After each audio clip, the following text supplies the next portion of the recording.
Hi friends, video నచ్చినట్లయితే like చేయండి, share చేయండి, సబ్స్క్రైబ్ చేయండి. ఇక్కడనైతే చూడండి, సండే మార్నింగ్ వండుతున్నా. ఈరోజు సండే స్పెషల్ బోటి కర్రీ. బోటి అంటే బోటి కాదు, ఇది ఏమంటారు, దొబ్బనా.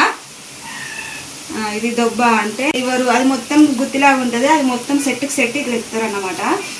చికెన్ ఫ్రై అయితే చేసినా, చపాతీ చేసినా తిన్నారు మార్నింగ్ అయితే. ఇప్పుడైతే కర్రీ వండుతున్నా, అన్నం అయిపోయింది ఇక్కడ. ఓకే ఫ్రెండ్స్, కంటిన్యూ చేస్తాం. మీకైతే ఇప్పుడు ఇది సపరేట్ ఉండాలి. ఓకే చూడండి, ఇక్కడైతే ఆనియన్స్ ఇట్లా బ్రౌన్ కలర్లో అయ్యేదాకా వేసుకోవాలి. ఎందుకంటే ఫ్రై లెక్క వేస్తాం. ఇది ఫ్రై అయితే టేస్ట్ ఉంటుంది, గ్రేవీ లెక్క పెడితే కొంచెం టేస్ట్ అనిపించేది కర్రీ. అందుకోసం ఇట్లా బ్రౌన్ కలర్లో అయినాక ఇలా అల్లం వెల్లిగడ్డ పేస్ట్ వేసుకొని కొంచెం స్మెల్ పోయేదాకా ఆయిల్ అయితే కొంచెం ఆయిల్ ఎక్కువనే పడుతుంది దీనికైతే. ఇప్పుడు పసుపు ఇది వేస్తున్నా, మంచి ఇట్లా స్మెల్ అంతా వేదాక పసుపు స్మెల్ను ఈ అల్లం వెల్లిగడ్డ స్మెల్ వేయడానికి ఇట్లా ఉంచుకొని ఇప్పుడైతే ఇది వేసుకుంటున్నా.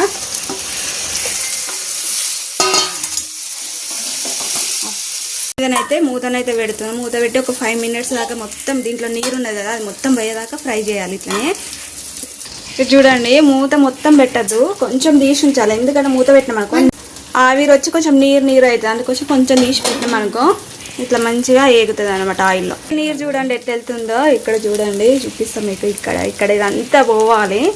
ఇక్కడ బుడగల లెక్క వస్తుంది చూడండి, అంతా దానికి నీరు అనేది ఉంటుంది, ఇట్లా నీళ్ళు అనేది ఉంటాయి దానికి. ఇప్పుడు ఈ కలర్లో వచ్చినాక కారం వేసుకోవాలి. చూడండి ఎంత మంచిగా వేగినాయో. ఇవైతే కొంచెం కారం స్పైసీగా ఉంటేనే బాగుంటుంది. రైస్లకు కదా, ఉట్టిగా తినడానికి అయితే కారం తక్కువ వేసుకున్నా ఏం కాదు, కానీ రైస్లకు కాబట్టి కొంచెం కారం ఎక్కువ వేసుకోవాలి. ఇప్పుడు ఇందులో సాల్ట్ కూడా ఇప్పుడు ఈ కారం మంచిగా నూనెలో ఇట్లా ఫ్రై అయినాక కలరు చూస్తుంటేనే ఊరిలు ఊరుతున్నాయి. వాటర్ ఏం పోయొద్దు ఇంకా, దీన్ని ఫ్రై లెక్కనే మొత్తం. అంటే నాన్ స్టిక్ కడాయిలో చేసినాం అనుకో వాటర్ అవసరం లేదు, ఎందుకంటే అది మూత పెట్టినాం అనుకో వాటర్ అనేది అదే ఊడుతుంది. ఇంకా మళ్ళీ ముక్క కూడా ఉడుకుతుంది, అంటే అడుగంటకుంటే అదే ఉడికిపోతుంది ఇంకా నాన్ స్టిక్ వాటర్లోనే అయితే.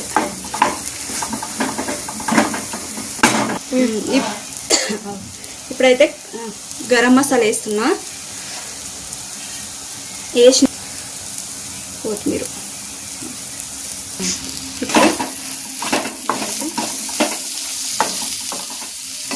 ఇలానైతే వేసుకోవాలి. అయిపోయింది. ఇప్పుడైతే మంచిగా వేడి అన్నము ఇది పెట్టుకొని సరిపోద్ది. మాకు కాదు ఫ్రై కదా, కొంచెం దగ్గర వస్తుంది ఫ్రై కదండి, అందుకోసం దగ్గు వస్తుంది. అవి ఇప్పుడైతే కర్రీ అయితే అయిపోయింది. అన్నం అయితే చూడండి అయిపోయిందా, కర్రీ అయితే అయిపోయింది. ఇంకా గ్యాస్ కూడా ఇంకా బంద్ చేయాలి, ఇప్పుడే బంద్ చేస్తున్నా. ఇప్పుడైతే రైస్ వేసుకుంటున్నా, వేడి ఆవు చేయాలి అక్కడ తీసుకోండి. ఇప్పుడు కర్రీ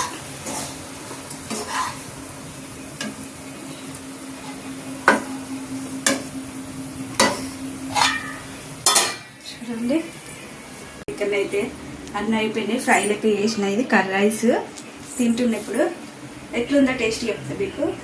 ట్రై చేస్తారు మీరు కూడా, బాగుంటాయి. కాకపోతే ఉడకబెట్టి చేస్తే ఇంకా తొందరగా ఉడుకుతుంది, కాలుతుంది.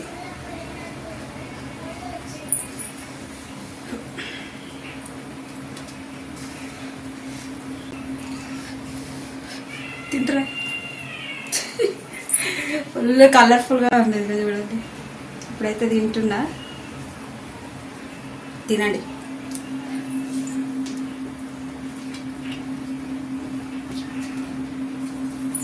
నిజంగా నేను చేసినాను కదా, సూపర్ టేస్ట్ ఉన్నది,